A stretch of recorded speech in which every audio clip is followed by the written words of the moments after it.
মোহনা এবং ফেরিঘাটের কাছে ও সমুদ্রপথে অবাঞ্ছিত উপাদান সহ নৌকার প্রবেশ ঠেকাতে নজরদারি চলছে দুটি ইন্টারসেপ্টর বোট নিয়ে। এই নজরদারি চলছে ফ্রেজারগঞ্জ উপকূলীয় পুলিশের একটি দল এবং ভারতীয় কোস্টগার্ড কর্মীদের যৌথ প্রচেষ্টায়।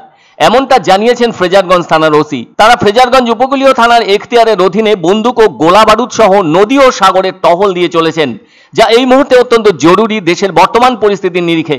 7ই মে থেকে ভারত পাক উত্তেজনার যোগ্য জবাব দিয়ে চলেছে ভারতীয় সেনাবাহিনী। কেননা 22শে এপ্রিল পহেলগাঁওয়ের ঘটনা যেন ভারতীয়দের যথেষ্ট আহত করেছে মানসিকভাবে। পাক উগ্রপন্থীরা যে মর্মান্তিক ঘটনা ঘটিয়ে দিয়ে গিয়েছে, ভাবতে গেলে শরীর শিউরে উঠছে বারবার। ফলে ভারত এর যোগ্য জবাব দিতে চাইছে। সেই জবাব দেওয়ার বিষয়টি শুরু হয়েছে ওই বুধবার রাত থেকে। ভারতের সেনা জওয়ানরা পাকিস্তানের 100 কিলোমিটার ভেতরে থাকা পাক মদতপ্রাপ্ত উগ্রপন্থীদের 9টি ঘাঁটি গুড়িয়ে দিয়েছে। এছাড়াও পাকিস্তানের আরও কিছু জায়গায় মিসাইল প্রয়োগ করেছে ভারত। এদিকে দেখতে দেখতে 4 দিন হয়ে গিয়েছে। তবে শনিবার আমেরিকার অনুরোধে পাক ভারত উত্তেজনা কমাতে পাকিস্তান রণবিরতিতে সম্মতি দেয়। কিন্তু অসংযত পাকিস্তান নিজেদের দেওয়া কথা রাখতে রাজি না হওয়ায় সংযত ভারতের বিভিন্ন দিকে 100টিরও বেশি শক্তিশালী মিসাইল প্রয়োগ করে। যুদ্ধবিরতিতে থাকা ভারত এমন ঘটনায় অবাক হয়ে যায়।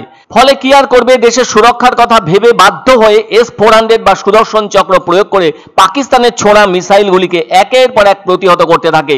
ফলে পাকিস্তানের বিরুদ্ধে শক্তিশালী জবাব দিতে বদ্ধপরিকর হয় ভারত। আর তাই দেশের সমস্ত জায়গায় কড়া নজরদারি চালানোর ব্যাপারে নির্দেশিকা জারি করেছে ভারত। সেজন্য পশ্চিমবঙ্গের ভেতরে থাকা সাগর থেকে একাধিক মোহনা ও বিভিন্ন ফেরিঘাটেও কড়া নজরদারি চালানো শুরু হয়। আসলে জলসীমায় দারুণভাবে চালানো হতে থাকে নজরদারি। ফ্রেজারগঞ্জ উপকূলীয় পুলিশের একটি দল এবং ভারতীয় কোস্টগার্ড কর্মীদের সাথে যৌথভাবে টহলদারি চালানো হচ্ছে। আসলে ভারতের পূর্ব দিকে থাকা অস্থির বাংলাদেশকেও কোনোভাবে বিশ্বাস করা যাচ্ছে না।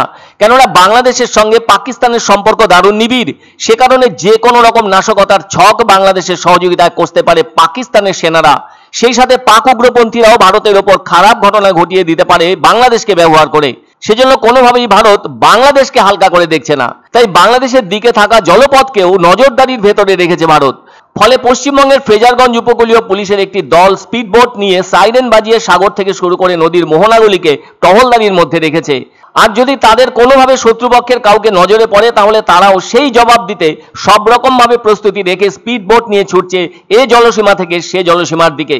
সুন্দরবন অঞ্চলকে ভীষণ তীক্ষ্ণ নজরদারিতে রেখেছে ভারত। কি জানি বলা মুশকিল, কোনোভাবে যদি জলপথ ধরে উগ্রপন্থীরা তাদের কার্যকলাপ চালাতে চলে আসে, তাহলে যে তৎক্ষণাৎ প্রত্যুত্তর দিতে হবে সে ব্যাপারে যথেষ্ট প্রস্তুতি রেখেছেন তারা নিজেদের টহলদারি স্পিডবোটে। ফলে তারা ইতস্তত ঘুরে বেড়াচ্ছেন, আবার সমস্ত ফেরিঘাটও খেয়াল রাখছেন। আর রাখতে তো হবেই, তেমনটাই নির্দেশ আছে। এক্ষেত্রে রাজ্যের সুরক্ষার বিষয়টিও অত্যন্ত জরুরি হয়ে উঠেছে। ফলে তারা একাধিক স্পিডবোট নিয়ে অবলীলায় চষে বেড়াচ্ছেন দেশের নাগরিকদের ও দেশের সুরক্ষার দিক থেকে গুরুত্ব দিয়ে সাগর থেকে সুন্দরবনের একাধিক মোহনা এলাকায়।